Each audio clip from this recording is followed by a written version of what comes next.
வணக்கம். தமிழ் ஃபுட் கார்னர்ல ஒரு துளி கூட எண்ணெய் இல்லாம சூப்பரான ஒரு காம்போ பண்ணிருக்கோம். எண்ணெயே இல்லாம சாஃப்ட் சப்பாத்தியும் ஜூசியான கிரேவியும் பண்ணிருக்கோம்.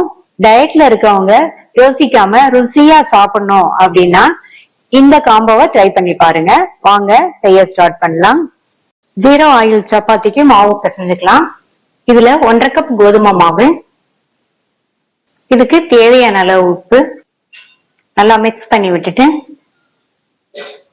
இதுல கை பொறுக்கிற அளவு வெது வெதுப்பான சூடு உள்ள தண்ணிய கொஞ்சம் கொஞ்சமா சேர்த்து பிசையணும்.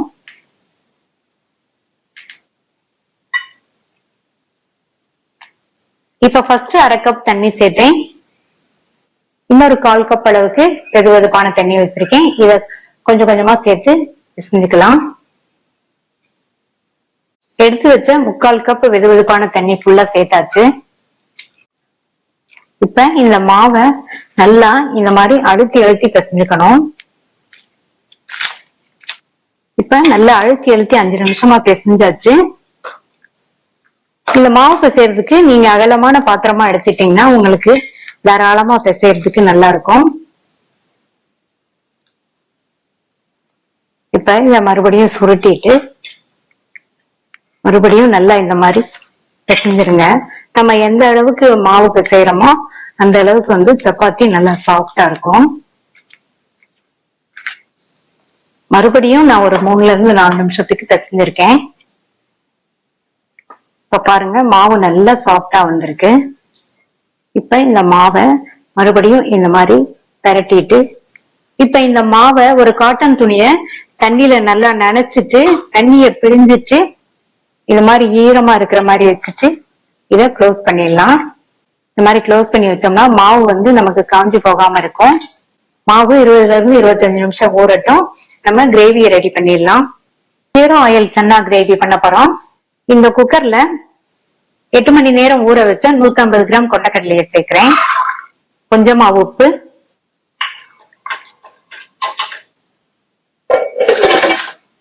மூடி போட்டு ஸ்டீம் வந்ததுக்கு அப்புறமா வெயிட் போட்டு மீடியம் ஃபிளேம்ல 4 விசில் வரட்டும். சன்னா வெந்துட்டு இருக்கட்டும். மசாலாவை ரெடி பண்ணிடலாம். ஸ்டவ்ல ஒரு பேன் போட்டு நல்லா ஹீட் பண்ணிருக்கேன். இதுல 2 டீஸ்பூன் கொத்தமல்லி விதை, 1/2 டீஸ்பூன் சீரகம், 1 டீஸ்பூன் சோம்பு, இத வாசனை வர வரையும் வறுத்துக்கலாம். இது கூட 5 காஞ்ச மிளகாவை சேர்த்துட்டு 2 நிமிஷம் போல நல்லா வாசனை வர வரையும் வறுத்துக்கங்க. நம்ம பேனை நல்லா ஹீட் பண்ணி இருக்கிறதுனால வேகமாவே வறுபட்டுரும். எல்லாம் வறுபட்டதும் இதுல 2 மீடியம் சைஸ் பெரிய வெங்காயம், கூடவே 2 பச்சை மிளகாய், 1 டீஸ்பூன் இஞ்சி பூண்டு விழுது. இப்ப இது எல்லாத்தையும் மறுபடியும் வதக்கிக்கலாம். 2 நிமிஷம் வதங்கிடுச்சு. இது கூட 2 மீடியம் சைஸ் தக்காளிய கட் பண்ணி சேர்க்கிறேன். ஒரு தடவை கலந்து விட்டுட்டு இதுல 1/2 கப் அளவுக்கு தண்ணி,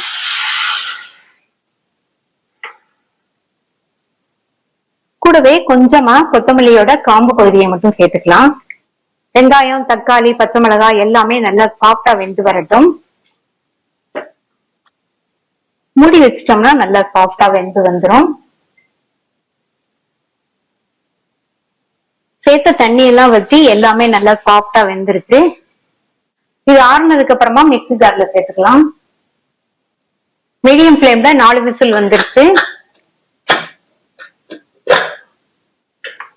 நல்லா சாஃப்டா வெந்துருச்சு. இந்த வேக வச்ச கொண்டக்கடலையில இருந்து நம்ம கொஞ்சம் எடுத்து வச்சுக்கலாம்.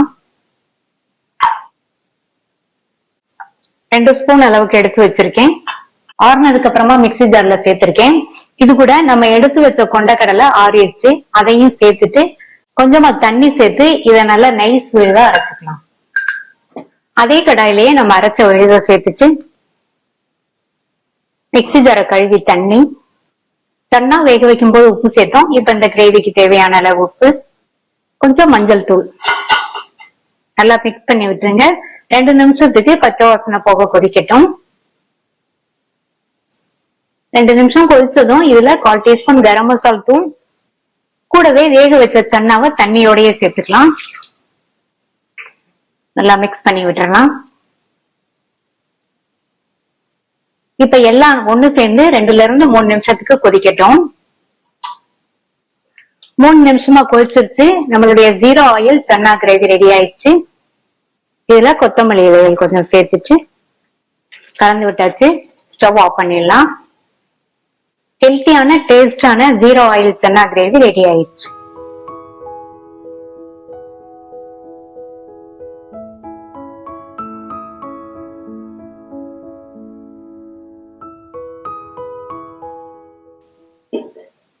இருபத்தஞ்சு நிமிஷமா மாவு நல்லா ஊறிடுச்சு. இதுல இருந்து கொஞ்சம் மாவு எடுத்து தேய்ச்சிடலாம். இந்த மாவை லைட்டா இந்த மாதிரி குழி பண்ணிருங்க.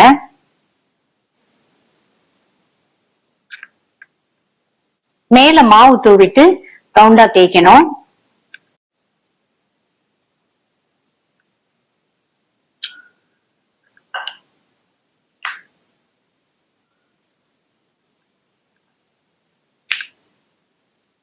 தேய்ச்சிட்டு ஸ்கொயரா மடிச்சிடலாம்.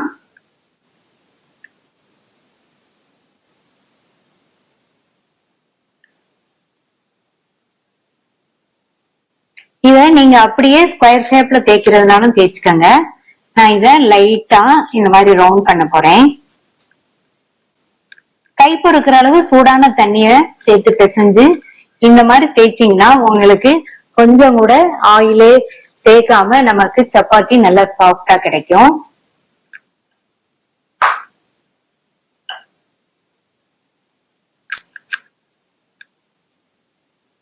தேவைப்பட்டா லைட்டா இந்த மாதிரி மாவு தூவிட்டு தேய்ச்சிக்கணும்.